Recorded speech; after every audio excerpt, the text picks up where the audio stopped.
விமர்சனங்களை வைக்கிறவங்களுக்கு அந்த விமர்சனத்தை சகிச்சு கொள்ள முடியாத உடனே நீங்கள் வந்து தவறாக பேசுகிறீங்கன்னா, அப்போ இது எல்லா இடத்துலையும் இது தானே நடந்துகிட்டு இருக்கும். அப்புறம் கட்சி மேலே எப்படி உங்களுக்கு நல்ல பேர் வரும்? இப்போ நீங்கள் போய் ஊர் முழுக்க சேரி பகுதியில் நுழைஞ்சு ஓட்டு கேட்ட முடியுமா பழைய மாதிரி?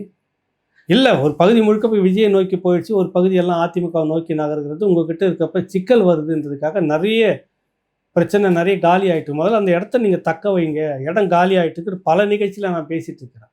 இப்போ இந்த இடத்துல வந்து நிற்கிறீங்க. ஒரு சகோதர இனம் ஒரு விமர்சனங்களை வைக்கிறாரு, பேசுகிறாரு. முழுக்க முழுக்க இந்த இனம் சார்ந்த ஒரு விஷயமாக தான் உங்களை தனிப்பட்ட முறையில் ராவணாவில் தாக்குனது இல்லை. மற்ற இடத்துல போகும்போது வரும்போது அது தெரியாத இது தெரியாதுன்னு எல்லா தலைவரும் சொல்கிறது தான். இவ்வளவு கொதிக்கிற நீங்கள் ஒரு தலைவரில் ஒரு கொச்சப்படுத்துறாருன்னு சொன்ன உடனே தமிழ்நாட்டில் ஒரு கட்சியை இந்த கும்பல் எல்லாம் நீங்களும் சேர்ந்து எவ்வளோ கொச்சப்படுத்திருக்கீங்க. அதுதானே உங்களுக்கு இன்றைக்கி திருப்பி வருது. இன்னும் முழுசாக ஆரம்பிக்கல. உங்களுக்கு ஏர்போர்ட் முடித்து இதுக்கு மேலே வந்து ஆரம்பிப்பாரா என்னன்னு தெரியாது. ஆனாலும் ஒரு உறுதியை நான் சொல்கிறேன், ராவணாவில் அப்படிப்பட்ட செய்திகள் வராது எந்த காலத்துலேயும்.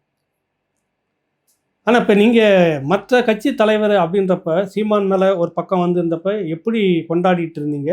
அது திமுக எந்த அளவுக்கு எடுத்து போடுற அந்த ஊடகம் சார்ந்து இருக்கிறவங்க எப்படி பேசுனாங்க? இப்போ அது இந்த பக்கம் வரும்போது மட்டும் ஆபாசமாக பேசிட்டாருன்னு உங்களுக்கு கோபம் வருது இல்லை? அதுக்கு தான் சொல்ல வரேன். அரசியல்னு வந்துட்டால் இந்த மாதிரியான விஷயங்கள்லாம் இருக்குது. அதை விட்டுட்டு சித்தாந்த ரீதியாக விவாதிக்க பழகுங்கன்னு பலமுறை நான் சொல்லிட்டு வர்றதுக்கு காரணம் அதுதான்.